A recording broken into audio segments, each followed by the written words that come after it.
Hello students, this side your educator Nandini and here we are starting with class 10th का chapter number 5 that is life processes and जैसे कि chapter का नाम itself suggests that life means living and processes मतलब वो processes जिसकी वजह से life चलती है. Processes में आता है nutrition, respiration, transportation, excretion. ठीक है, ये सारी life की वो processes जिसकी वजह से life की continuity होती है इस दुनिया में. तो हम स्टार्ट करते हैं विद इस चैप्टर की फर्स्ट लाइन से जो बेसिक है. ये इसकी इंट्रो है जो कि बहुत बेसिक है बट मैं इसको भी अच्छे से समझा रही हूँ. ठीक है, how do we tell the difference between what is alive and what is not alive. अब सबसे बड़ा क्वेश्चन है कि हम कैसे बताते हैं कि क्या चीज़ ज़िंदा है क्या और क्या चीज़ ज़िंदा नहीं है. जैसे कि कोई डॉग रन कर रहा है, काउ च्यू कर रही है, मैन शाउट कर रहा है, तो हमें पता चल जाता है कि ठीक है वो लिविंग है क्योंकि हमें उसमें मूवमेंट दिख रहे हैं. व्हाट इफ़ अगर कोई डॉग, काउ या मैन अस्लीप हो, सो रहा हो, तो हमें कैसे पता चलेगा.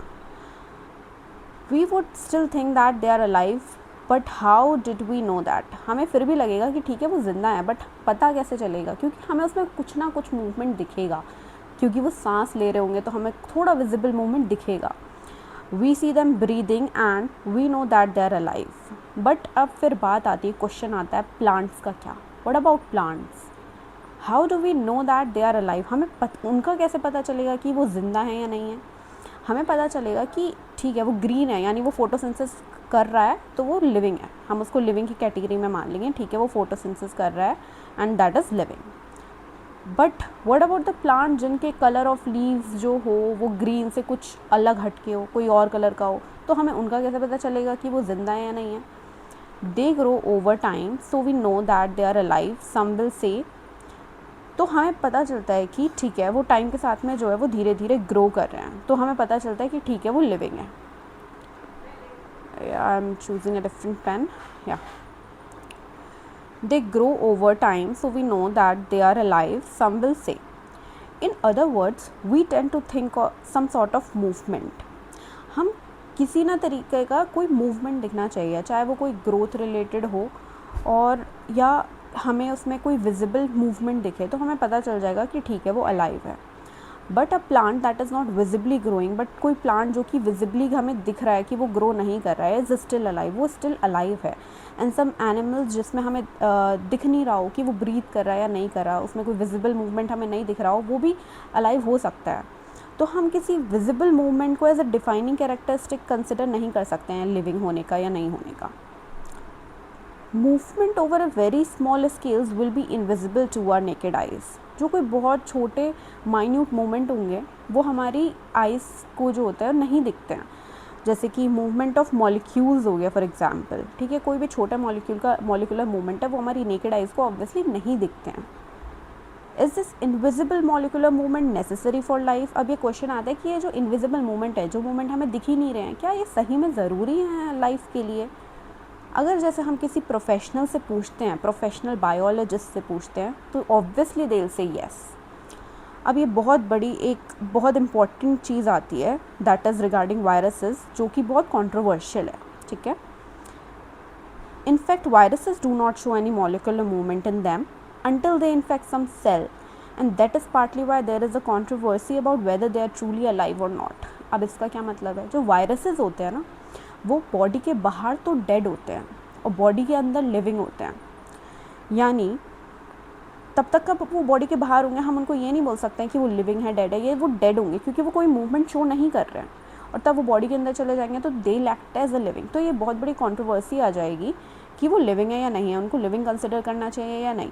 ठीक है, फिर उसके बाद आता है why are molecular movement needed for life. अब ये क्वेश्चन आ जाता है कि हमें मॉलिकुलर मूवमेंट लाइफ के लिए चाहिए क्यों होते हैं. We have seen in earlier classes that living organism are well organised structure.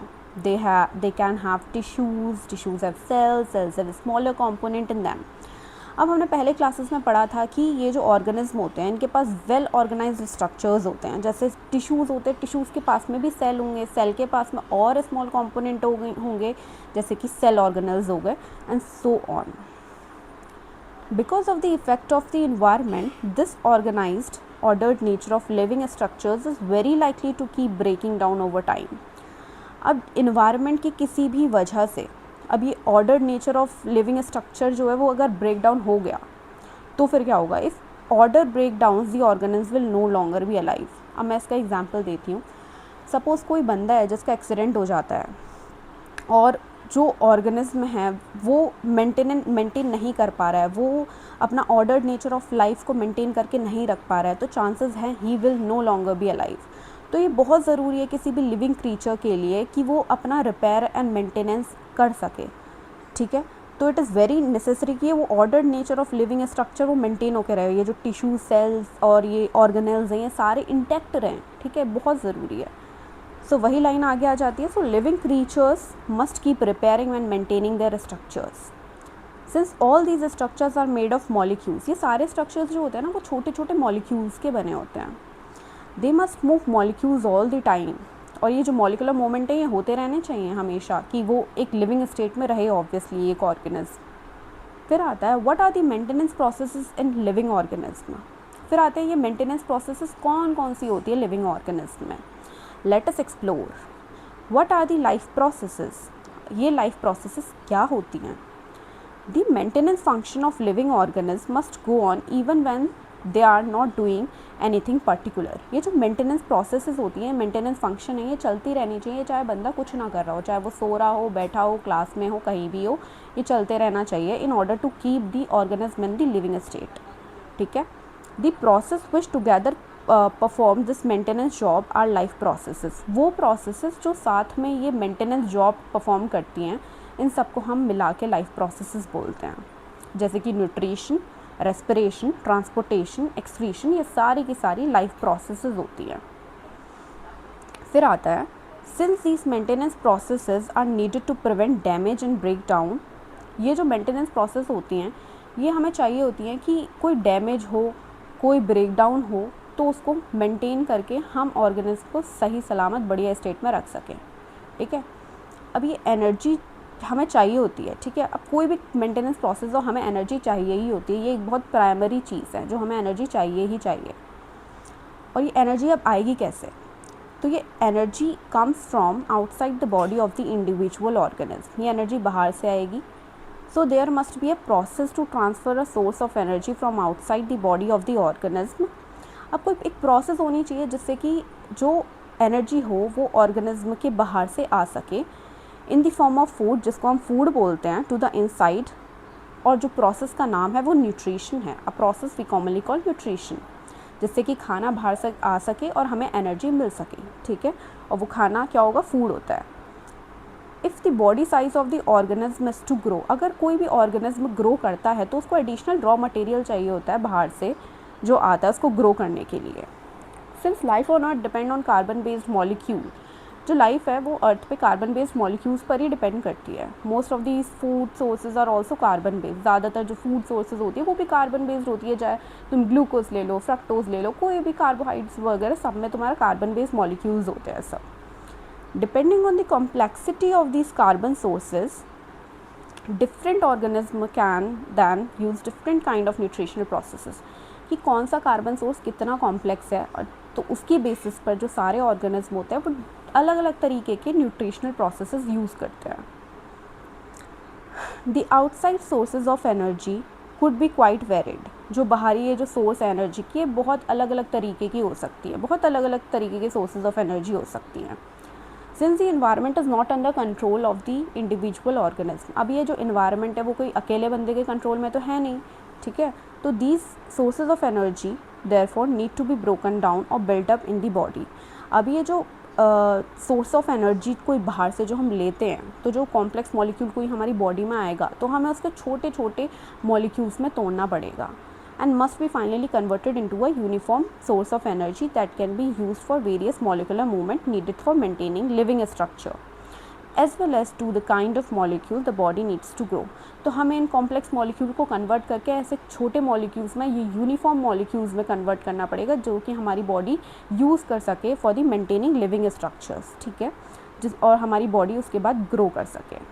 For this a series of chemical reaction in the body unnecessary. अब इसके लिए एक सीरीज़ ऑफ केमिकल रिएक्शन होती है हमारी बॉडी में जो बहुत ज़रूरी होती है, जैसे कि ऑक्सीडाइजिंग रिड्यूसिंग रिएक्शन इसका एक एग्जाम्पल है, are some of the most common chemical means to break down molecules. अब ये ऑक्सीडाइजिंग रिड्यूसिंग रिएक्शन से क्या होता है कि जो हमारा most of common chemical means है जिससे कि हम कॉम्प्लेक्स मॉलिक्यूल को सिंपल मॉलिक्यूल्स में कन्वर्ट करते हैं तोड़ के, ताकि हमारी बॉडी उन मॉलिक्यूल्स को एब्जॉर्ब कर सके।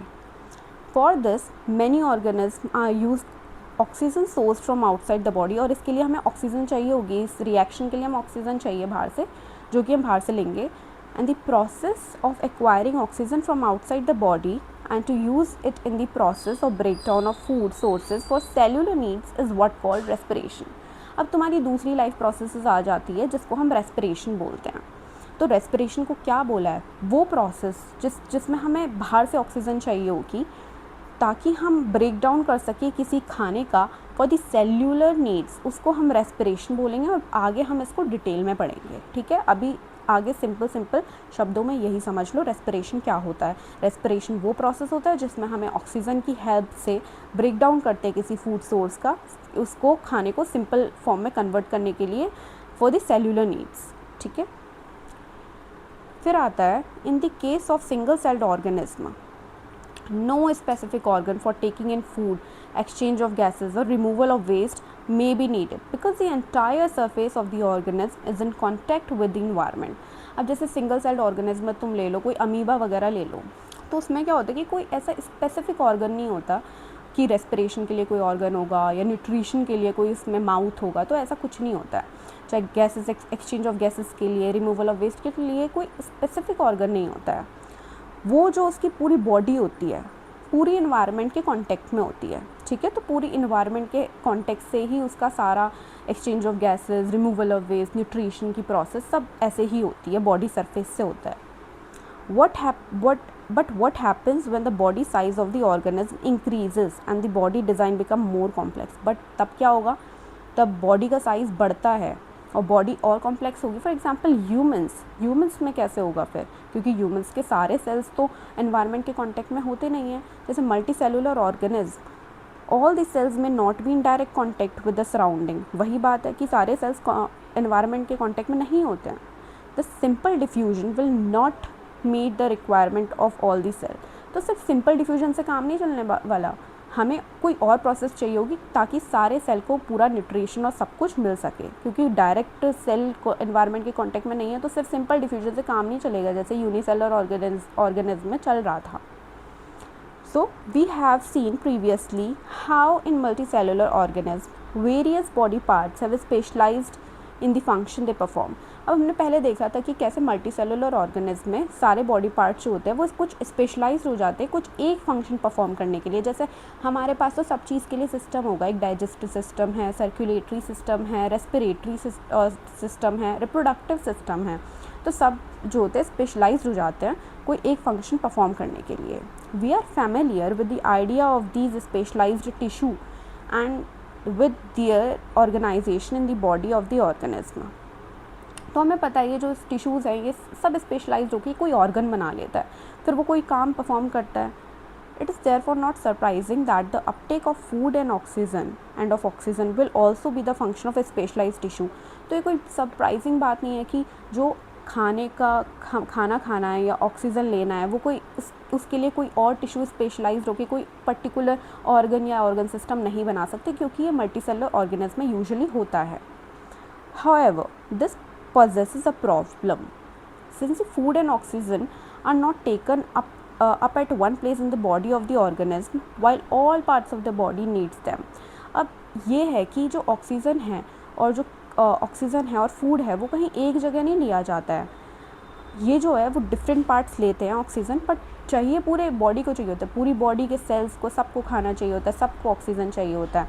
तो ये एक बहुत बड़ी प्रॉब्लम अराइज होती है कि फिर कैसे होगी ये चीज़। This situation creates a need for a transportation system. अब इसकी वजह से हमें एक ट्रांसपोर्टेशन सिस्टम चाहिए होगा ताकि हम फूड को और ऑक्सीजन को एक जगह से दूसरी जगह बॉडी में ले जा सकें। When chemical reaction use the carbon source, तब कोई chemical reaction कार्बन सोर्स को यूज़ करती है और ऑक्सीजन को यूज़ करती है फॉर एनर्जी जनरेशन, तो वो बाय प्रोडक्ट बनाती है जो कि यूजलेस होते हैं बॉडी के लिए for the cells of the body, but could even be harmful, और ये हार्मफुल भी हो सकते हैं. These waste byproducts are therefore needed to be removed from the body and discarded outside by a process called excretion. अब ये जो बेकार, अब जो हमें चीज़ें नहीं चाहिए, अब हमें इन्हें रिमूव करना होता है. इसके लिए फिर एक और सिस्टम आ जाएगा जिसको हम एक्सक्रीशन बोलेंगे, इसको हम एक्सक्रीट कर देंगे. ये अब हमारी आई गेस थर्ड प्रोसेस आ जाएगी, और लास्ट प्रोसेस है. ट्रांसपोर्टेशन आ गई थी, तो then this is the fourth process, that is excretion.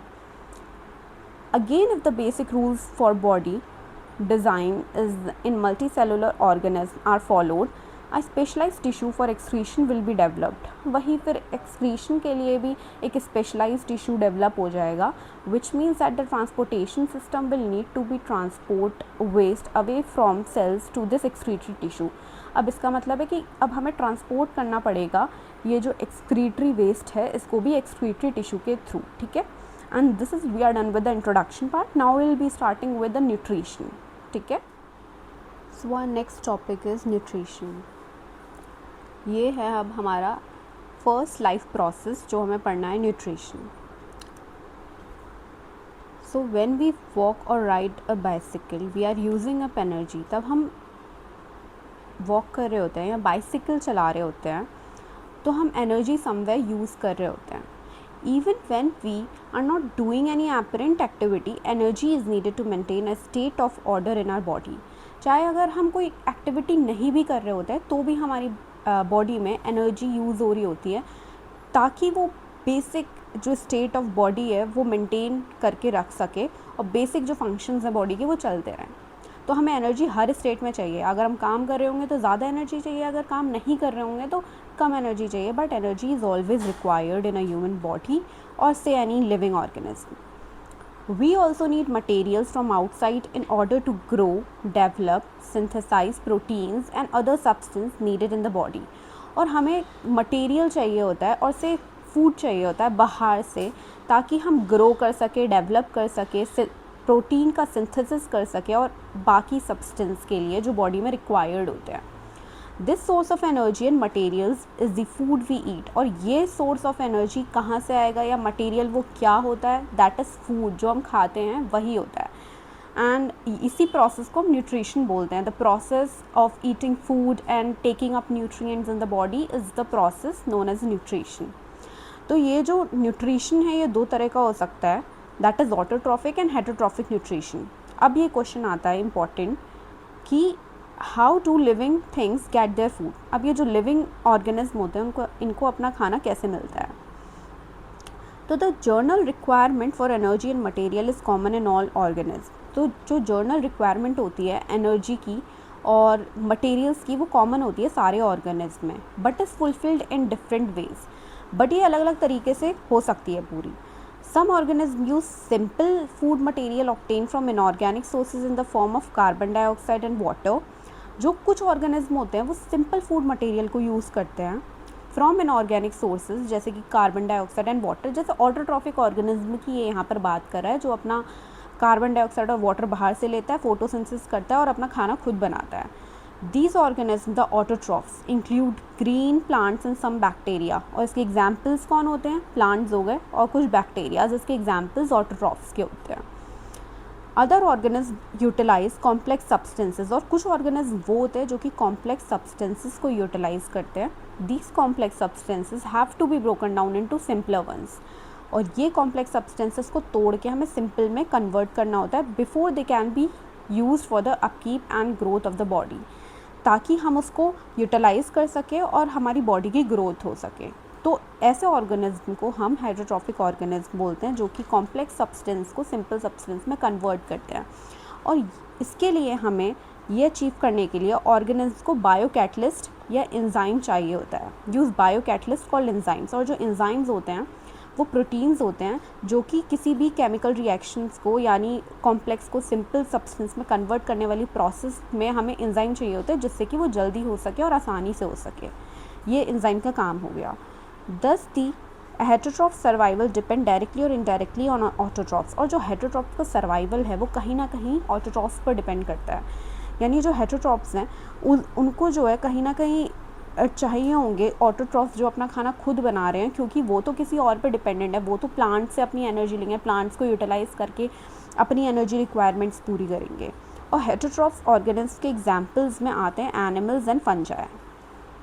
तो अब हमारे पास पहला मोड ऑफ न्यूट्रिशन है autotrophic nutrition, then we'll come to heterotrophic nutrition. So autotrophic nutrition में क्या होता है, carbon and energy requirement of the autotrophic organism are fulfilled by photosynthesis. जो कार्बन और एनर्जी की रिक्वायरमेंट होती है ऑटोट्रॉफिक ऑर्गेनिज्म में, वो फोटोसिंथेसिस से पूरी हो जाती है। यानी हम जो कार्बन लेते हैं, कार्बन डाइऑक्साइड लेते हैं, एनर्जी के फॉर्म में हम लाइट यूटिलाइज करते हैं, और इसके थ्रू हम फोटोसिंथेसिस की प्रोसेस के थ्रू खाना बना लेते हैं। It is a process by which autotrophs take in substance from the outside and convert them into stored form of energy। ये क्या प्रोसेस होती है जहाँ पर ऑटोट्रॉफ जो होता है वो बाहर से सब्सटेंस लेता है कुछ चीज़ें और उनको कन्वर्ट करता है, कुछ खाने जैसी चीज़ बनाता है, थोड़ा यूटिलाइज़ करता है, थोड़ा स्टोर कर लेता है, जो एक्स्ट्रा चीज़ होगी, जो एक्स्ट्रा एनर्जी होगी उसको स्टोर करके रख लेगा, तब उसके पास वो चीज़ें अवेलेबल नहीं होंगी तो वो उस स्टोर्ड फॉर्म ऑफ एनर्जी को यूज़ कर लेगा किसी एडवर्स कंडीशन में। ठीक है, this material is taken in the form of carbon dioxide and water, which is converted into carbohydrates in the presence of sunlight and chlorophyll। ये यहाँ पे पूरी फोटोसिंथेसिस वाली प्रोसेस को डिफाइन कर रहा है। It is none other than photosynthesis. Photosynthesis में क्या होता है कि कार्बन डाइऑक्साइड और वाटर को लिया जाता है, उसको कन्वर्ट किया जाता है कार्बोहाइड्रेट्स में, लाइट की, सनलाइट की और क्लोरोफिल की प्रेजेंस में। ये सिर्फ और सिर्फ फोटोसिंथेसिस को बता रहा है। This is a photosynthesis process. अब carbohydrates are utilised for providing energy to the plants. Carbohydrate जो होता है वो एनर्जी प्रोवाइड करते हैं प्लांट्स को। We will study how this takes place in the next section. The carbohydrates which are not used immediately are stored in the form of starch. वो carbohydrate जो कि तुरंत यूज़ नहीं होते हैं उनको स्टोर करके रख लेते हैं आगे के लिए, फ्यूचर यूज़ के लिए, तब एडवर्स कंडीशन होगी तो हम उसको यूज़ कर लेंगे। और वो स्टोर्ड फॉर्म ऑफ एनर्जी कौन सी होती है, वो होती है स्टार्च। जो हम स्टोर करके रखते हैं उस फॉर्म को हम बोलते हैं स्टार्च। और एनिमल्स में अगर हमने स्टोर करके रखा, यही फॉर्म कार्बोहाइड्रेट स्टोर करके रखा, उसको ग्लाइकोजन बोलेंगे। Very important part, which serves as an internal energy reserve to be used as when required by the plant। तो स्टार्च को जो होता है वो इंटरनल एनर्जी रिजर्व होता है, वो हम कभी भी यूज़ कर सकते हैं, तो प्लांट को ज़रूरत होगी वो कभी भी यूज़ कर लेगा। A somewhat similar situation is seen in us, where some of the energy derived from the food we eat is stored in our body in the form of glycogen। वही same चीज़ जो मैंने बताई, अब ये same situation हमारे में भी होती है। अगर हमें एनर्जी स्टोर करनी है तो वो हम ग्लाइकोजन के फॉर्म में स्टोर करते हैं। फिर ये वही ऊपर जो फोटोसिंथेसिस की प्रोसेस इसने डेफिनेशन में बताई थी, ये इसने अब रिएक्शन में दे दी है। ये फोटोसिंथेसिस की प्रोसेस है जहाँ पर हमें 6 मॉलिक्यूल ऑफ CO2 चाहिए होता है, 12 मॉलिक्यूल ऑफ H2O चाहिए होता है, और क्लोरोफिल की प्रेजेंस एंड सनलाइट की प्रेजेंस में कन्वर्ट करता है ग्लूकोज में, एंड 6 O2 रिलीज़ करता है, 6 H2O रिलीज़ करता है। Let us now see what actually happen during the process of photosynthesis. अब हम देख रहे हैं कि फोटोसिंथेसिस की प्रोसेस को डिटेल में एक्चुअल में क्या होता है। The following events occur during this process. अब ये 3 इवेंट्स होते हैं फोटोसिंथेसिस के टाइम पर। जैसे पहला इवेंट होता है absorption of light energy by the chlorophyll. जो क्लोरोफिल होती है ना, वो लाइट एनर्जी जो सनलाइट होती है उसको एब्जॉर्ब करने का काम करती है। फिर सेकेंड प्रोसेस है जहाँ पर conversion of light energy to chemical energy and splitting of water molecule into hydrogen and oxygen. और फिर क्या होता है, जो लाइट एनर्जी है ना वो कन्वर्ट हो जाती है केमिकल एनर्जी में। ये जो हो रही है ना, ये केमिकल एनर्जी में कन्वर्ट हो रही है, क्योंकि ये समवेयर केमिकल रिएक्शंस में पार्ट लेगा। This is a part of chemical energy. And यहाँ पर जो पानी है वो टूट जाएगा आपका हाइड्रोजन और ऑक्सीजन में। फिर आपका थर्ड प्रोसेस है जहाँ पे रिडक्शन हो रहा है कार्बन डाइऑक्साइड का टू कार्बोहाइड्रेट्स। अब रिडक्शन कैसे हो रहा है, अब ये जो कार्बन डाइऑक्साइड है ये आपका ग्लूकोज में कन्वर्ट हो रहा है। मैं आपको ये दूसरे पेन से समझा दूंगी। तो ये जो आपका कार्बन डाइऑक्साइड है ये ग्लूकोज में कन्वर्ट हो रहा है, और इसमें हाइड्रोजन ऐड हो रहा है समवेयर। ये जो हाइड्रोजन ऐड हो रहा है, अगर जहाँ पे भी हाइड्रोजन ऐड हो रहा है तो वील से कि रिडक्शन हो रहा है। अगर यहाँ पर हाइड्रोजन नहीं होता और समवेयर कहीं ऑक्सीजन ऐड हो रहा होता तो हम उसको ऑक्सीडेशन बोलते हैं। यहाँ पर हाइड्रोजन ऐड हो रहा है इसलिए हमने इसको रिडक्शन बोला है। तो रिडक्शन हो रहा है कार्बन डाइऑक्साइड का कार्बोहाइड्रेट्स में। ईजी। अब आते हैं हम नेक्स्ट पोर्शन में। या These steps need not take place one after the other immediately. अब ये ज़रूरी नहीं है कि ये एक के बाद एक स्टेप लगातार ही हो। फॉर एग्ज़ाम्पल जैसे कि डेज़र्ट प्लांट्स जो होते हैं, ये बहुत इंपॉर्टेंट एग्जाम्पल है डेज़र्ट प्लांट्स का, जो कि कार्बन डाइऑक्साइड रात में लेते हैं और प्रिपेयर कर लेते हैं एक intermediate which is acted upon by the energy absorbed by the chlorophyll during the day. जैसे ये बहुत इंपॉर्टेंट चीज़ आ जाती है, जैसे जो डेज़र्ट प्लांट्स होते हैं ना, वो रात में कार्बन डाइऑक्साइड लेते हैं। अब रात में क्यों लेते हैं? रात में इसलिए लेते हैं क्योंकि दिन में क्या होता है, अगर वो अपना स्टोमेटा खोल के उस वहाँ से कार्बन डाइऑक्साइड लेंगे तो उनका वाटर लॉस हो जाएगा।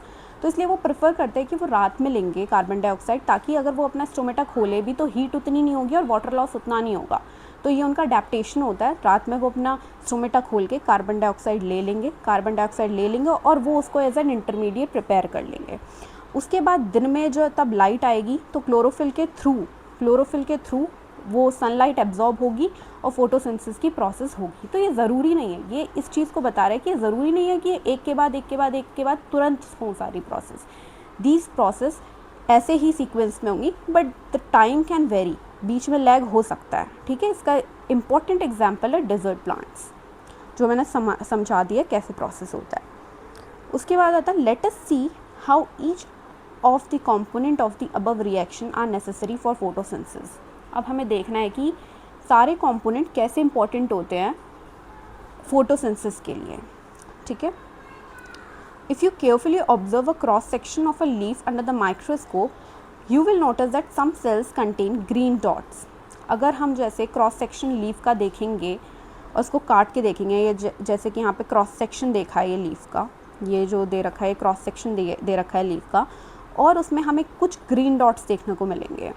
ये देखो, ये जो आपका गिवन है this is a cross section, और ये आपका बीच में ये मेजर जो पोर्शन है दैट इज़, मैं इसको एक डिफरेंट पेन से चूज़ करके बता देती हूँ। यस, दिस इज़ लेमिना और लीफ ब्लेड, एंड ये वाली छोटी ये वीन्स हो गए।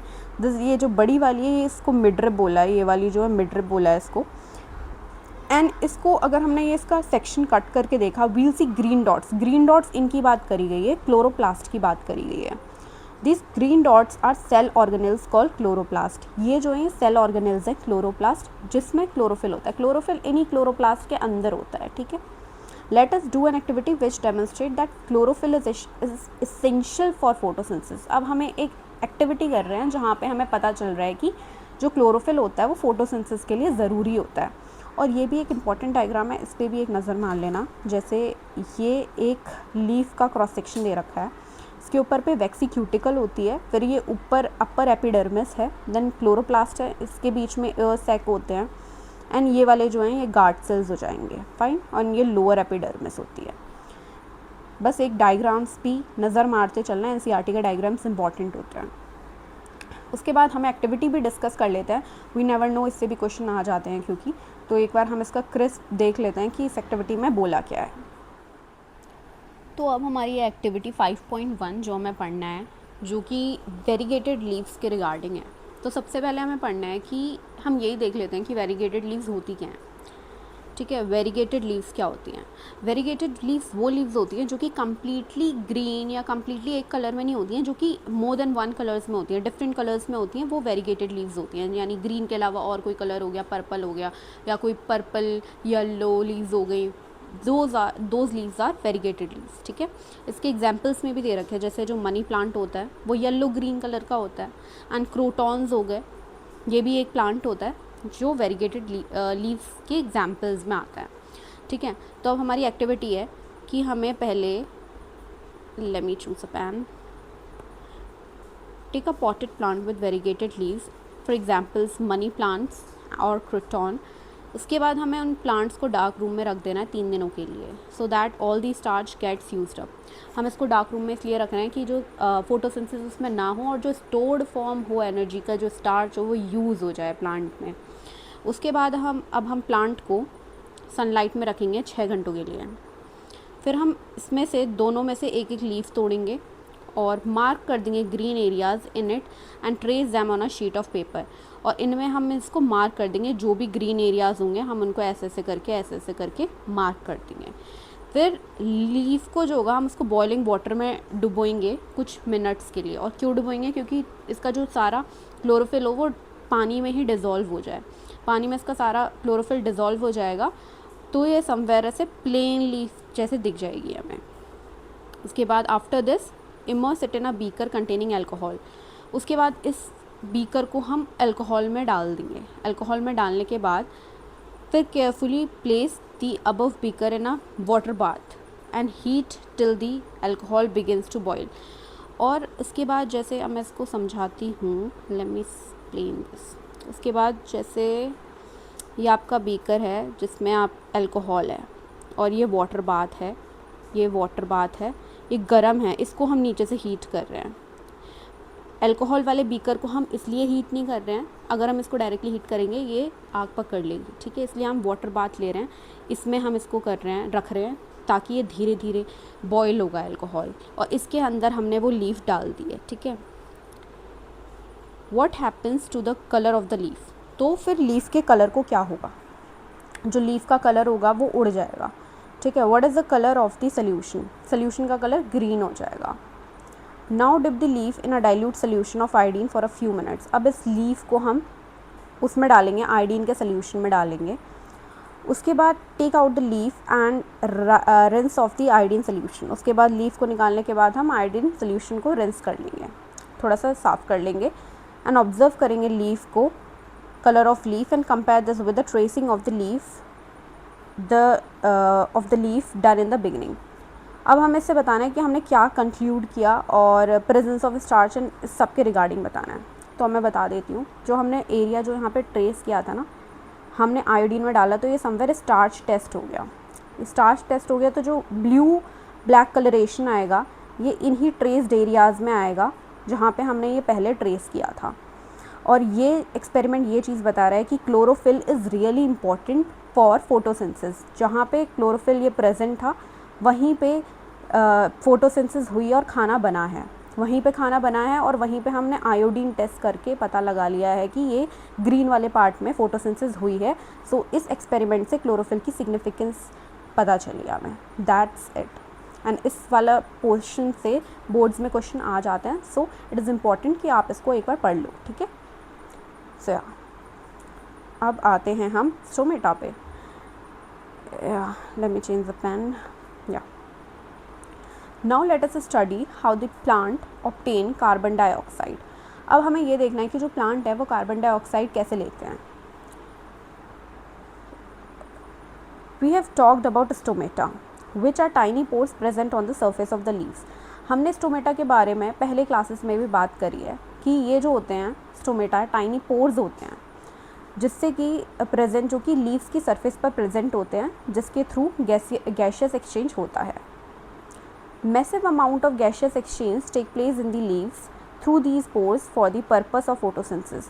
और जो ज़्यादातर गैशियस एक्सचेंज जो होता है इन्हीं पोर्स के थ्रू होता है, और इसका जो यूज़ है वो फोटोसिंथेसिस में होता है, ठीक है। But it is important to note that exchange of gases occur across the surface of stems, roots and leaves as well। और ये देखो फिर एक इम्पॉर्टेंट चीज़ बताता है कि ये ऐसा नहीं है कि जहाँ पे आपके जो स्टोमेटा है वो केवल और केवल लीव्स पे प्रेजेंट होंगे और लीव्स से ही हमारा गैशियस एक्सचेंज होगा। जो गैशियस एक्सचेंज है वो स्टेम्स से हो सकता है, रूट से हो सकता है, लीव्स से हो सकता है, सब जगह से हो सकता है गैशियस एक्सचेंज, ठीक है। This is the important point. अगर वो आपको कहीं एमसीक्यू में देगा कि कहाँ से गैशियस एक्सचेंज होगा, ऑप्शन में दे दिया उसने ये stems, roots, leaves and all of the above दे दिया, तो सिर्फ आप वहाँ पे मार्क करके आ रहे हो लीव्स, तो लीव्स नहीं होगा, ऑल ऑफ द अबव होगा, क्योंकि यहाँ पे एनसीईआरटी में गिवन है। इसके बाद since large amount of water can also be lost through these stomata, जो बहुत सारा वाटर है, ट्रांसपिरेशन है, वो भी स्टोमेटा से होता है। The plant closes these pores when it does not need carbon dioxide for photosynthesis. और ये जो प्लांट है वो अपना जो पोर है उसको क्लोज कर लेता है, तब उसको कार्बन डाइऑक्साइड नहीं चाहिए होती है फोटोसिंथेसिस के लिए।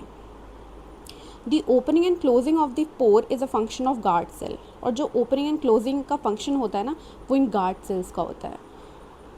अभी मैं पूरी ये प्रोसेस बताऊँगी कैसे होती है, तो let me explain this process. तो जो हम स्टोमेटा की बात कर रहे हैं, जो स्टोमेटल पोर है वो ये है stomatal pore, this is stomatal pore. And ये क्लोरोप्लास्ट है, जो ग्रीन पार्ट्स जो शो किया है, दिस इज़ क्लोरोप्लास्ट।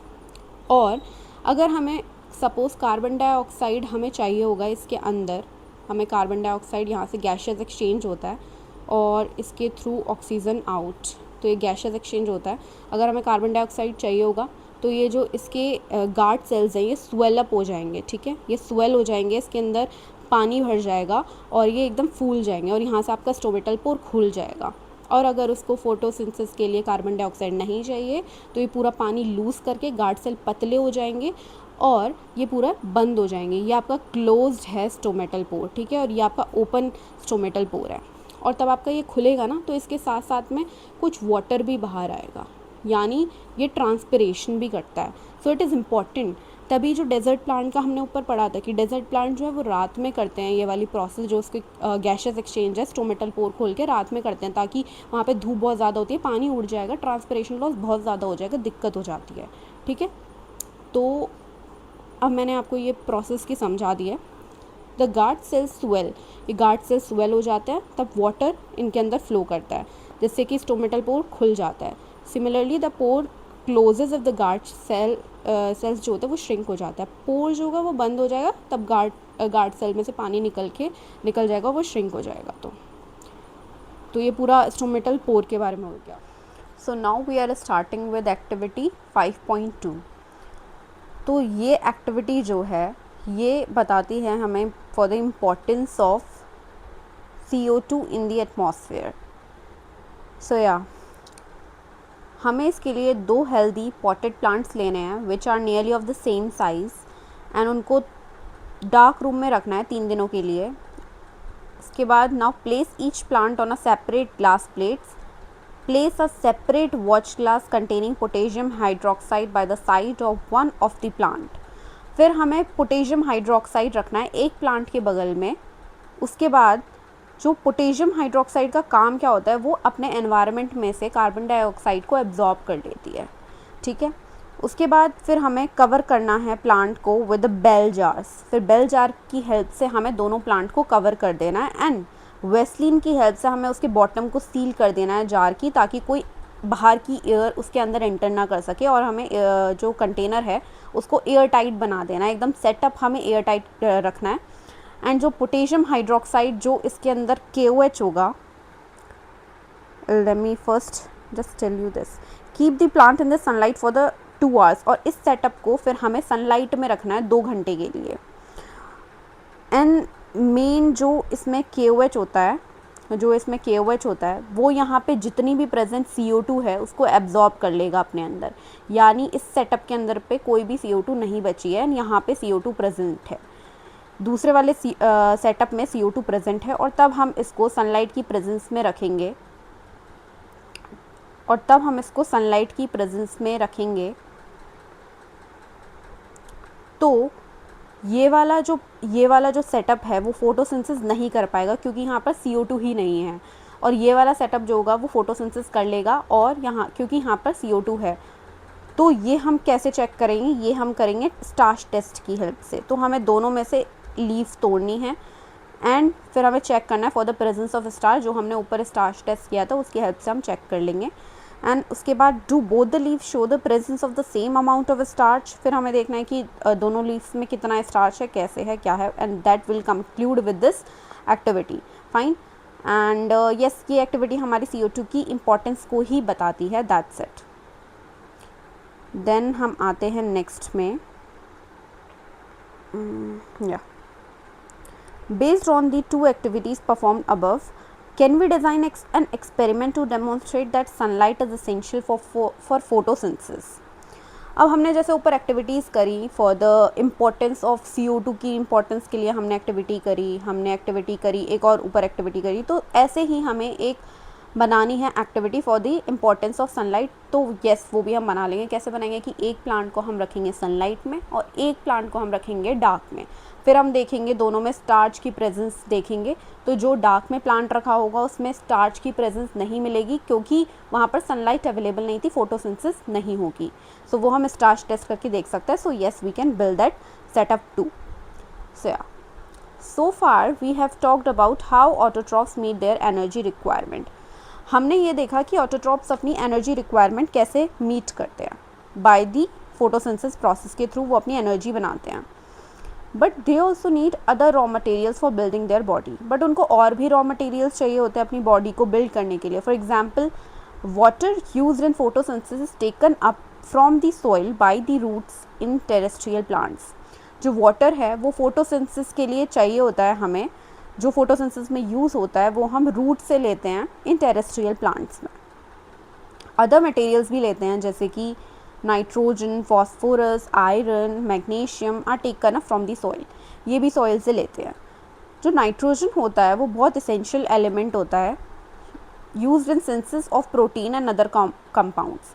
नाइट्रोजन से हम प्रोटीन्स बनाते हैं और भी कंपाउंड्स बनाते हैं। This is taken up in the form of inorganic nitrites and nitrates.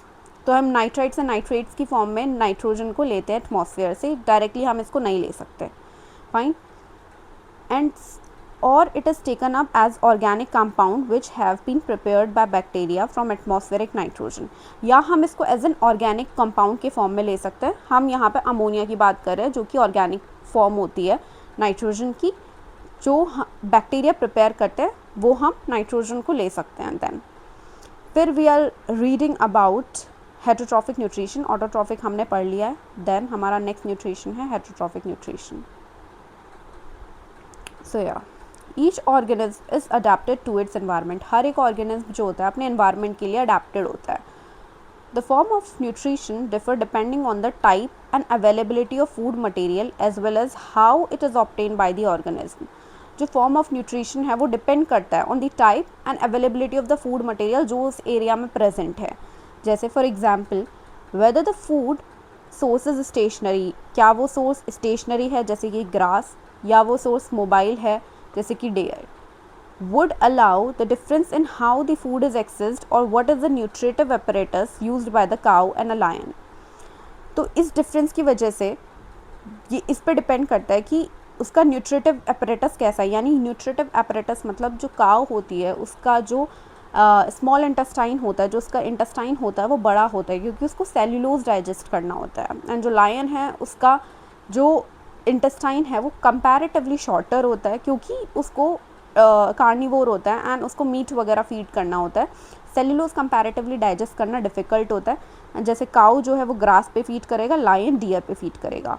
और मैं ऊपर वाली चीज़ का एक और एग्जाम्पल दूँ। फॉर एग्ज़ाम्पल यहाँ पे बोला है कि जो न्यूट्रिशन है वो डिपेंड करता है कि टाइप एंड अवेलेबिलिटी क्या है, एक फूड की क्या है अवेलेबिलिटी एक एनवायरनमेंट में। फॉर एग्ज़ाम्पल कि जैसे एक स्नो रीजन है जहाँ पे एक पोलर बियर है और एक स्नो फॉक्स है, तो वहाँ पे क्या सिचुएशन है कि वहाँ पर वेजिटेशन प्रेजेंट नहीं है। तो ऑब्वियसली जो पोलर बियर है वो वेजिटेशन यानी प्लांट्स वगैरह पे फीड नहीं कर सकता। ऑब्वियसली उसको किसी उसको कार्निवोर नेचर ही अपना प्रेफर करेगा, तो वो उस स्नो फॉक्स पर फीड करेगा। तो वहाँ पर वो अपने एनवायरनमेंट के हिसाब से डिपेंड हुआ कि वो उसकी फूड अवेलेबिलिटी कैसी रहेगी, वैसा ही उसका न्यूट्रिशन रहेगा। तो there is a range of strategies by which the food is taken in and used by the organism. तो एक रेंज ऑफ स्ट्रेटजीज होती है कि खाना कैसे अंदर लिया जाता है and used by the organism कि और उसको ऑर्गेनिज्म कैसे यूज़ करता है। Some organism break down the food material outside the body and then absorb it. कुछ ऑर्गेनिज्म क्या करते हैं, जो खाना है उसको बाहर अपनी बॉडी से बाहर तोड़ते हैं, कॉम्प्लेक्स से सिंपल में कन्वर्ट करते हैं एंड उसके बाद एब्जॉर्ब करते हैं। इसके एग्जाम्पल में आता है जैसे फंजाई लाइक ब्रेड माउल्स। ब्रेड माउल्स क्या होते हैं, जैसे हमारी कभी कभी जो ब्रेड है वो बाहर रह जाती है, तो बाहर मॉइस्चर होता है तो उस पर ऐसे ग्रीन ग्रीन कॉलोनी बन जाती है, जिसको हम ब्रेड माउल्स बोलते हैं। एंड इसका एग्जाम्पल और आ जाता है ईस्ट एंड मशरूम्स।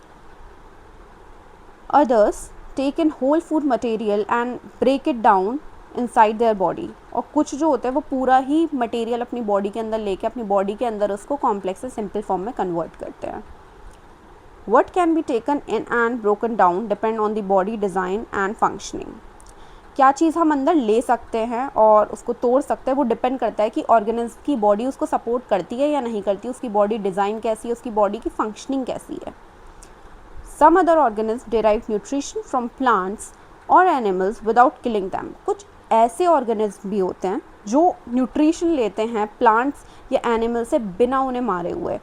इसका एग्जाम्पल जो है वो पैरासिटिक न्यूट्रिटिव स्ट्रेटजी ऐसे लोग फॉलो करते हैं जो पैरासाइट्स होते हैं, जैसे कि is used by a wide variety of organism, जैसे कि कसकटा हो गया। कसकटा क्या होता है? अमरबेल। तो यहाँ पे मैंने अमरबेल दिखाया है, कसकटा, ये कसकटा है, ठीक है। ये एक ट्री है, जो ये ग्रीन वाला है ना, ये शो विद डिफरेंट पैन, ये वाला जो है ये ग्रीन अलग पेड़ है, ठीक है। और जो ये येलो वाला दिख रहा है ना, ये कसकटा है, दिस इज़ कसकटा। एंड इसमें जो होता है क्लोरोफिल नहीं होता है, ये पैरासिटिकली फीड करती है किसी प्लांट के ऊपर। ये क्या करती है कि जो पानी है, न्यूट्रिशन है, ये एक जिस प्लांट पे फीड करती है उससे ले लेती है, ठीक है, और ये अपना ग्रो करती है। तो दिस इज़ कसकटा, जिसको हम अमरबेल बोलते हैं, और इसमें क्लोरोफिल वगैरह नहीं होता है।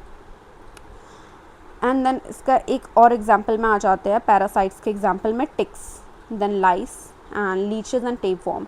तो टिक्स वो होती हैं जैसे कि जो एनिमल्स वगैरह में हो गए, जैसे हमारे ऊपर हमारे बालों में लाइस होते हैं यानी जुए होते हैं।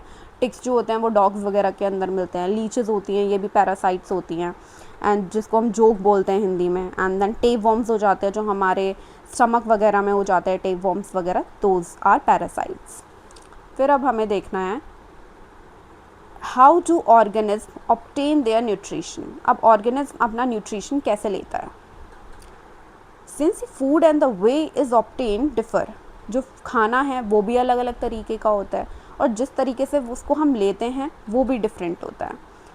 तो जो digestive system is different in various organism, तो जो डाइजेस्टिव सिस्टम होता है ना वो भी अलग अलग होता है हर ऑर्गेनिज्म में।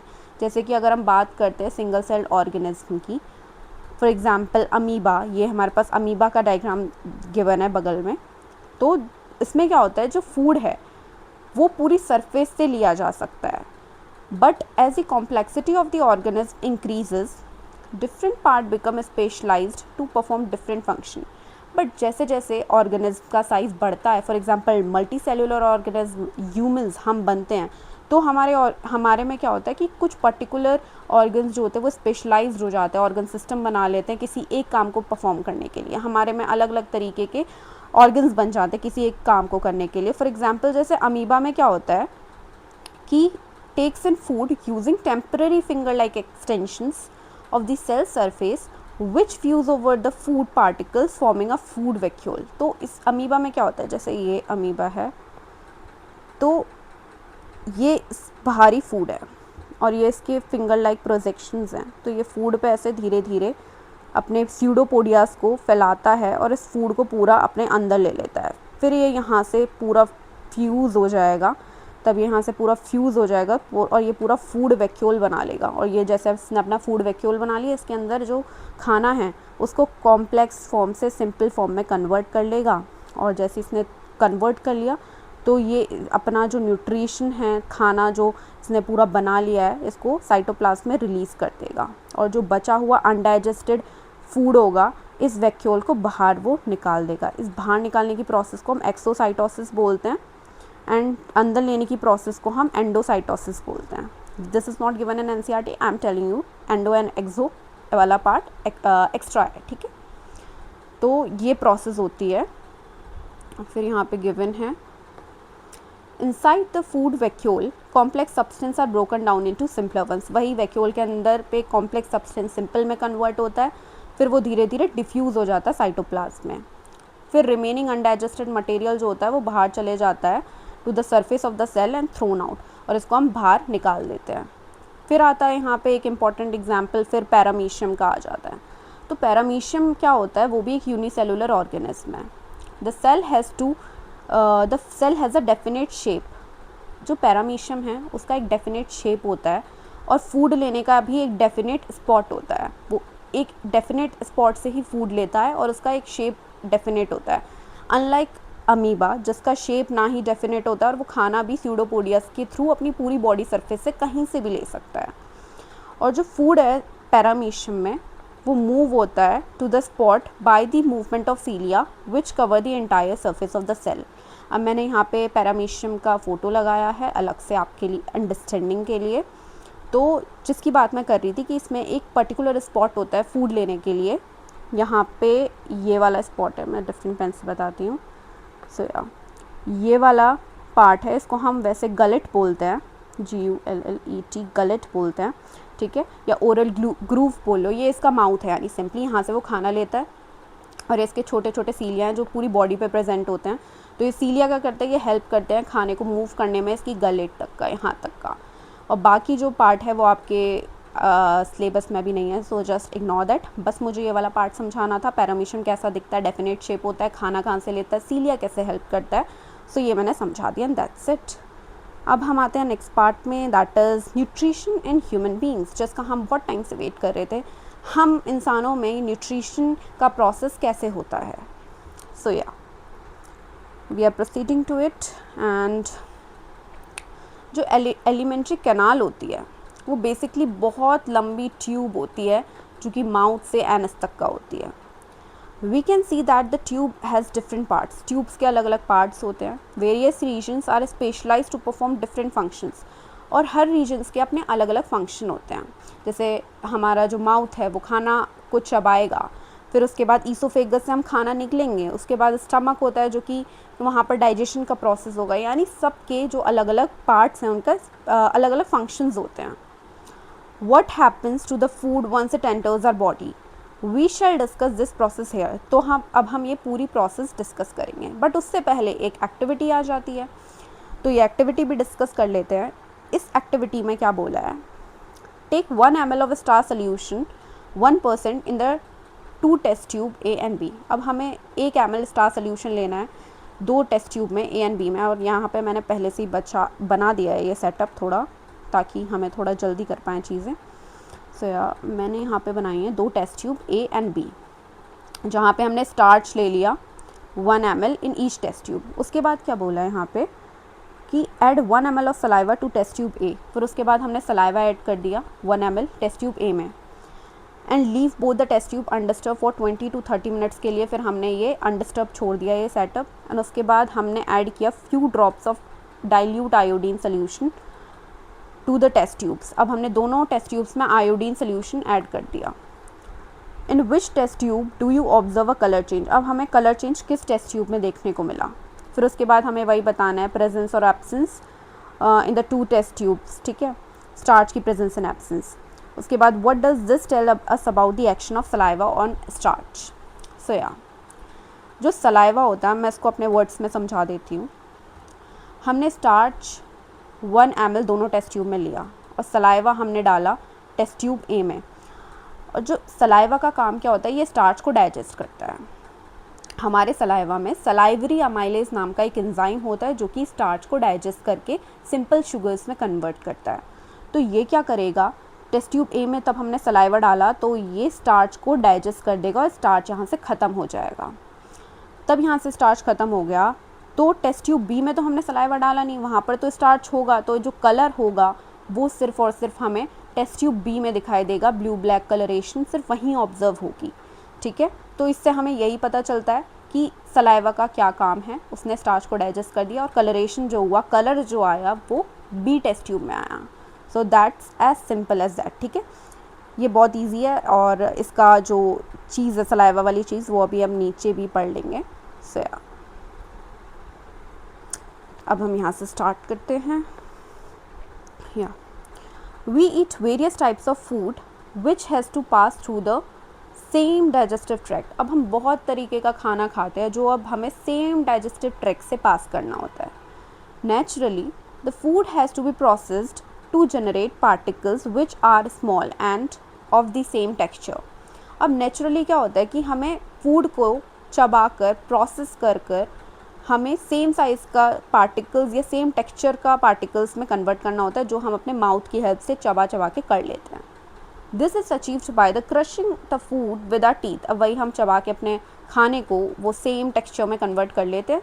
एंड उसके बाद the lining of the canal is soft. जो अब एलिमेंट्री कैनल है वो हमारी बहुत सॉफ्ट होती है, तो इसके लिए हमें खाने को गीला करना पड़ता है टू मेक पैसेज स्मूथ, ताकि हम उसको आराम से सटक सकें अंदर। When we eat something we like, our mouth waters। तब हम कोई चीज़ देखते हैं, हमने कोई खाना देखा अपना मनपसंद, तो हमारे मुंह में पानी आने लगता है। तो ये सिर्फ पानी नहीं होता, ये सलाइवा होता है जो आता है सलाइवरी ग्लैंड से, जो हमारी बकल कैविटी में प्रेजेंट होता है. This is actually not only water but a fluid called saliva secreted by the salivary glands. Another aspect of the food we ingest is its complex nature. अब क्या होता है कि जो हम खाना खाते हैं ना वो बहुत कॉम्प्लेक्स होता है. तो if it is to be absorbed from the alimentary canal, it has to be broken down into smaller molecules. अगर इसके absorb हो सके हमारी alimentary canal में तो इसके लिए इसको हमें छोटे molecules में तोड़ना पड़ेगा. This is done with the help of biological catalysts called enzymes. और ये हम करते हैं with the help of biological catalyst. हमारे पास एंजाइम्स होते हैं, उनकी हेल्प से हम इन कॉम्प्लेक्स मॉलिक्यूल को सिंपल मॉलिक्यूल्स में तोड़ते हैं. जो सलाइवा होता है उसमें एंजाइम होता है सलाइवरी अमाइलेज नाम का, वही सेम चीज़ जो मैंने आपको एक्सपेरिमेंट वो एक्टिविटी में बताई. ठीक है, that breaks down starch which is a complex molecule to a simple sugar. तो सलाइवा के अंदर सलाइवरी अमाइलेज नाम का एक एंजाइम होता है जो कि स्टार्च को तोड़ता है सिंपल शुगर में. स्टार्च एक कॉम्प्लेक्स मॉलिक्यूल है. The food is mix thoroughly with saliva. जो खाना है वो सलाइवा के साथ में पूरा मिक्स होता है and moved around the mouth while chewing by the muscular tongue. वही हम खाने को चबाते हैं, मस्कुलर टंग भी हेल्प करता है और पूरा उसको चबाने के बाद फिर हम उसको अंदर स्वलो करते हैं. It is necessary to move the food in a regulated manner along the digestive tube so that it can be process properly in each part. तो ये बहुत ज़रूरी है कि हम खाने को एक रेगुलेटेड मैनर में पूरी डाइजेस्टिव ट्रैक से मूव करते हुए वो हमारे पूरा डाइजेस्ट हो, क्योंकि ये सारे जो हमारे पार्ट्स हैं डाइजेस्टिव ट्रैक के वो अलग अलग अपना काम परफॉर्म करते हैं. तो ये बहुत ज़रूरी है कि जो खाना है वो सारे पार्ट से अच्छे से होते हुए जाए. The lining of canal has muscles that contract rhythmically in order to push the food forward. अब यहाँ पे बहुत इंपॉर्टेंट चीज़ आ जाती है दैट यहाँ पे पूरा पेरिस्टाल्टिक मूवमेंट समझाएगा. ठीक है, और ये रियली में बहुत इंपॉर्टेंट चीज़ है. Just please understand this part. अब यहाँ पे क्या होता है कि जो लाइनिंग होती है कैनाल की उसमें मसल्स होते हैं जो कि ऐसे कॉन्ट्रैक्ट करती है धीरे धीरे रिदमिकली, ताकि वो खाने को हम आगे पुश कर सकें. और इसको ही हम बोलते हैं पेरिस्टाल्टिक मूवमेंट, जो कि हमारे पूरे गट में होती है, पूरे ईसोफेगस में भी होती है, इंटेस्टाइन में होती है पूरे, ताकि वो खाने को हम आगे मूव करा सकें. अब मैंने इस पेरिस्टाल्टिक मूवमेंट आपके दिमाग में रहे इसलिए मैंने यहाँ पे इसकी फ़ोटो चिपका दी है, तो एक बार इसको देख लेना. अब ये खाना जो है, जैसे ये हमारे पास खाना है, दिस इज़ फूड राइट, ये खाना है और यहाँ पे ये कॉन्ट्रैक्शन हो रहा है और ये खाना धीरे धीरे करके ऐसे बाहर मूव कर रहा है. ये खाना धीरे धीरे करके पुश हो रहा है आगे, तो इसको हमने पेरिस्टाल्टिक मूवमेंट बोला है. फिर आता है next part. From the mouth the food is taken to the stomach. अब माउथ से ये खाना जो है स्टमक में जाता है थ्रू फूड पाइप और ईसोफेगस के थ्रू. फूड पाइप या ईसोफेगस के थ्रू माउथ से स्टमक में खाना चला गया. स्टमक क्या होता है, एक बहुत बड़ा लार्ज ऑर्गन है जो कि एक्सपेंड करता है तब खाना इसके अंदर एंटर करता है. और स्टमक के पास में मस्कुलर वॉल्स होती हैं जो कि हेल्प करती हैं खाने को मिक्स करने में डाइजेस्टिव जूसेस के साथ में. और डाइजेस्टिव जूसेस कहाँ से आते हैं, ग्लैंड से. वो कहाँ प्रेजेंट होते हैं, स्टमक में. स्टमक के वॉल्स में आपके पास डाइजेस्टिव या गैस्ट्रिक ग्लैंड्स प्रेजेंट होंगे. फिर आता है यहाँ पे the digestion in stomach is taken care of by the gastric glands present in the walls of the stomach. वही गैस्ट्रिक ग्लैंड जो होते हैं वो स्टमक की वॉल्स में प्रेजेंट करेंगे जो कि डाइजेस्टिव जूसेस को रिलीज़ करेंगे, जो कि खाने को मिक्स करने में और उनको पचाने में हेल्प करेगा. फिर यहाँ पे आता है दीज रिलीज़ हाइड्रोक्लोरिक एसिड. अब ये जो गैस्ट्रिक ग्लैंड है ये 3 बहुत इंपॉर्टेंट चीज़ें रिलीज़ करती है. ये बहुत इंपॉर्टेंट पार्ट है. This is a really really important part and इसको ध्यान से समझना सुनना.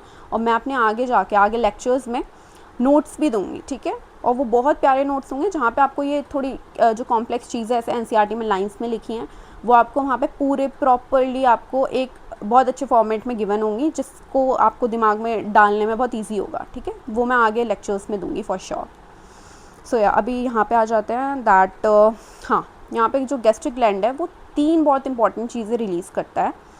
एक है हाइड्रोक्लोरिक एसिड, फिर है प्रोटीन डाइजेस्टिंग एंजाइम जो कि है पेप्सिन, एंड तीसरा है म्यूकस. अब इनके काम फंक्शंस आ जाते हैं, देख लेते हैं क्या करता है. अब ये हाइड्रोक्लोरिक एसिड जो होता है ना वो बहुत ही तगड़ा एसिड होता है. जो कि मतलब सब चीज़ को डाइजेस्ट कर लेगा। तो ये क्या होता है कि स्टमक में एसिडिक मीडियम क्रिएट करता है which facilitate the action of enzyme pepsin. अब पेप्सिन क्या होता है कि एसिडिक इन्वायरमेंट में ही काम करता है, तो ये एसिडिक इन्वायरमेंट में पेप्सिन अपना काम करेगा, प्रोटीन को डाइजेस्ट करेगा। अब हमें अपना स्टमक बचाना भी तो है, तो डेफिनेटली म्यूकस जो होता है वो हमारे स्टमक में एक लाइनिंग बना लेता है जिसकी हेल्प से हमारा स्टमक प्रोटेक्टेड रहता है, ठीक है। उसके बाद यहाँ पे एक क्वेश्चन और पूछा है कि what other functions do you think is served by the acid. अब ये हाइड्रोक्लोरिक एसिड है, ये और क्या क्या फंक्शन कर सकता है। ये जो हाइड्रोक्लोरिक एसिड है, जैसे सपोज़ हम कोई खाना वगैरह खा रहे हैं, हमारे इन्वायरमेंट में तो बहुत सारे बैक्टीरियाज वगैरह भी होते हैं ना, तो अगर सपोज़ वो हमारे स्टमक में जाते हैं खाने के थ्रू, तो जो हाइड्रोक्लोरिक एसिड हमारे स्टमक में प्रेजेंट है वही उसको बैक्टीरियाज एंड पैथोजेंस को किल कर देता है। फिर उसके बाद आता है mucus. The mucus protect the inner lining of the stomach. जो म्यूकस है वो इनर लाइनिंग जो होती है स्टमक की उसको प्रोटेक्ट करके रखता है from the action of the acid under normal condition. फिर we have often heard adults complaining about acidity. अब हमने सुना है एसिडिटी के बारे में, बहुत सुना है हमने एसिडिटी के बारे में, ठीक है। तो एसिडिटी होती कैसे है?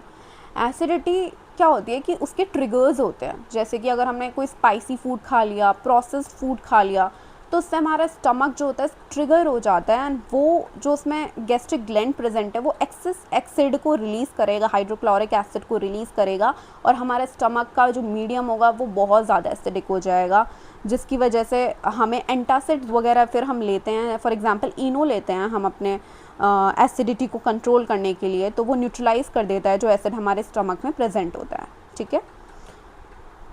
फिर the exit of food from the stomach is regulated by the sphincter muscle which releases it in small amount into the small intestine. अब हमारे पास जो एग्जिट है फूड का स्टमक से होता है, वो रेगुलेट जो करता है वो स्फिंक्टर मसल होती है। जैसे हमारे पास एक ये स्टमक है, ठीक है, और यहाँ से उसको स्मॉल इंटेस्टाइन में जाना है, स्मॉल इंटेस्टाइन में जाना है, तो उसके पास यहाँ पे एक स्फिंक्टर होगा, यहाँ पे इसके पास एक स्फिंक्टर होगा जो कि खाने को रेगुलेट करेगा यहाँ पे जाने में, ठीक है। तो धीरे थोड़ी थोड़ी अमाउंट में वो खाना जो है स्टमक से इंटेस्टाइन में जाएगा, या तो वो थोड़े थोड़े अमाउंट में स्मॉल इंटेस्टाइन में जाएगा खाना। इसके बाद क्या होता है, from the stomach the food now enters the small intestine. अब वो स्मॉल इंटेस्टाइन में पहुंच गया खाना। This is the longest part of the alimentary canal which is fitted into a compact space because of extensive coiling. अब सबसे बड़ा part हमारी एलिमेंट्री कैनाल का होता है स्मॉल इंटेस्टाइन। स्मॉल इंटेस्टाइन कैसे हो गया? क्योंकि स्मॉल, वो तो नाम से स्मॉल है, तो कैसे हो गया? मतलब दिस इज ऐसे बहुत बड़ी, बहुत अजीब सी बात है ना, अगर कोई फर्स्ट टाइम पढ़ेगा तो उसको बहुत अजीब लगेगा। तो आई टेल यू इसको क्यों स्मॉल इंटेस्टाइन सबसे बड़ा पार्ट है, वो स्मॉल होने के बाद भी, ठीक है। तो यानी जो स्मॉल इंटेस्टाइन है वो आपकी स्मॉल डायमीटर में स्मॉल है। जो आपकी स्मॉल इंटेस्टाइन होती है वो डायमीटर में स्मॉल होती है बट लेंथ में लंबी होती है, और जो लार्ज इंटेस्टाइन है वो डायमीटर में बड़ी होती है, इसलिए हमने उसको लार्ज इंटेस्टाइन बोल दिया, बट लेंथ में छोटी होती है comparatively to the small intestine, ठीक है।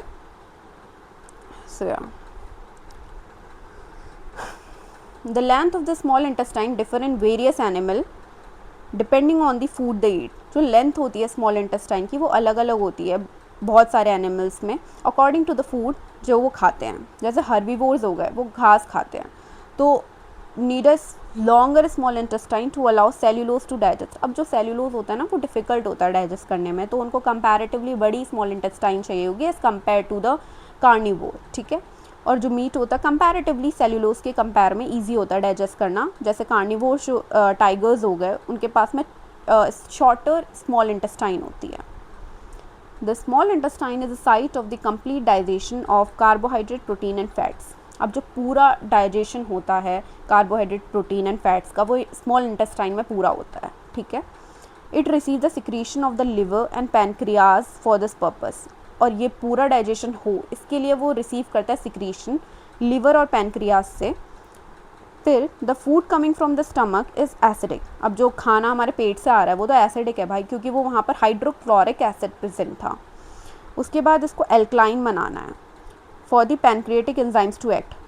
ताकि उसमें पैनक्रियाटिक एंजाइम्स एक्ट कर सके, इसलिए हमें उस एसिडिक फूड को हमें एल्कलाइन बनाना है, और वो एल्कलाइन कौन बनाएगा? बाइल जूस, जो कि हमारे पास आ रहा है पेनक्रियास, जो कि आ रहा है हमारे पास लिवर से, राइट।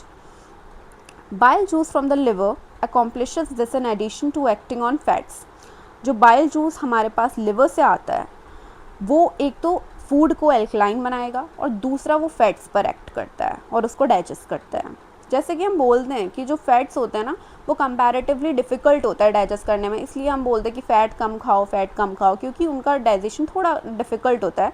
जैसे कि fats are present in the intestine in the form of large globules, वो बहुत बड़े बड़े ग्लोब्यूल्स के फॉर्म में प्रेजेंट होते हैं इंटेस्टाइन में, which makes it difficult for enzymes to act on them, और कंपैरेटिव फिर उनके लिए एंजाइम्स के लिए डिफ़िकल्ट हो जाता है उनको डाइजेस्ट करना।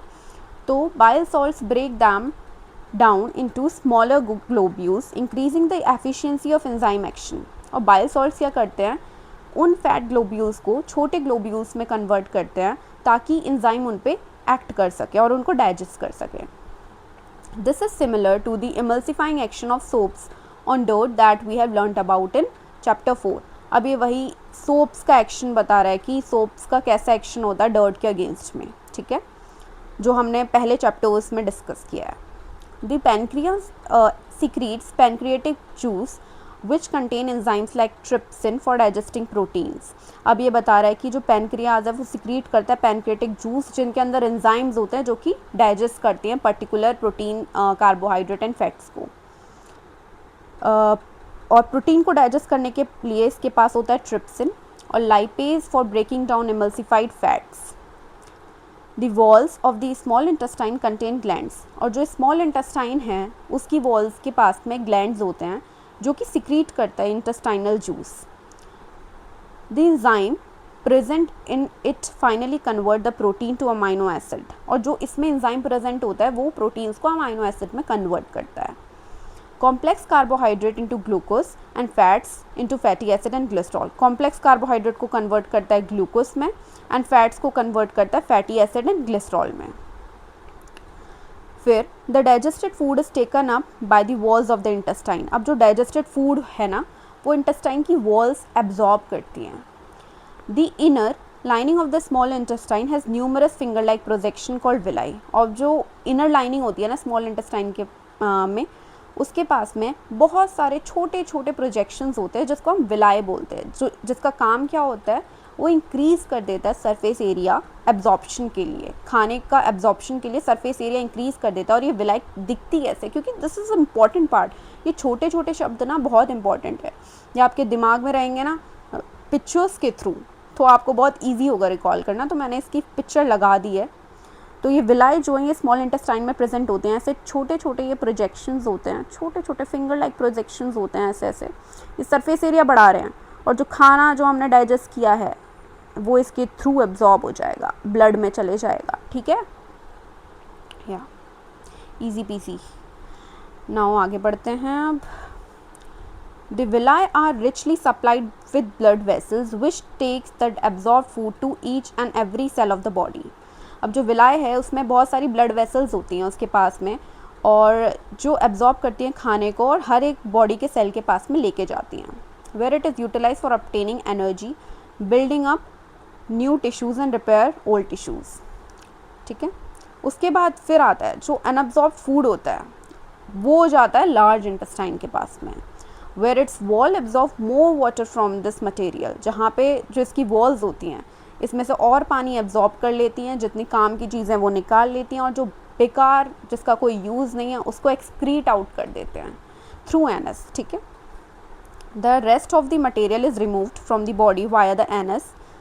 The exit of this waste material is regulated by the anal sphincter, और जो एग्जिट है एनस के एग्जिट पर एनल स्फिंक्टर होता है जो कि इस एक्सक्रीटरी सब्सटेंस के निकलने को कंट्रोल करता है, ठीक है। That's it for this topic. फिर यहाँ पे एक एक्स्ट्रा पार्ट गिवन है, that is about dental caries, यानी जो हमारे दांत में कैविटी वगैरह हो जाती है उसके रिगार्डिंग में डेंटल कैरीज का एक छोटा सा पार्ट गिवन है जो हम देख लेते हैं फटाफट से। डेंटल कैरीज या टूथ डिके जो होती है वो ग्रेजुअल सॉफ्टनिंग ऑफ एनामल या डेंटाइन होती है। जो हमारा ऊपर का दांत का एनामल होता है ना वो धीरे धीरे सॉफ्ट होके गलने लगता है, तो वो डेंटल कैरीज होते हैं, वहाँ पर फिर बैक्टीरिया एंड ऑल लग जाता है. It begins when bacteria acting on sugar produce acids that soften or demineralizes the enamel. ये तब होता है जो बैक्टीरिया होता है ना, तब वो एसिड रिलीज़ करता है और वो सॉफ्टन कर देता है वो, और डीमिनरलाइज कर देता है एनामल को. ये तब होता है. Masses of bacterial cells together with food particles stick to the teeth to form dental plaque, और फिर वो प्लेक बना लेता है. Then saliva cannot reach the tooth surface to neutralize the acid as plaque covers the teeth. फिर saliva जो है हर एक पार्ट तक का टीथ के नहीं पहुंच सकता है.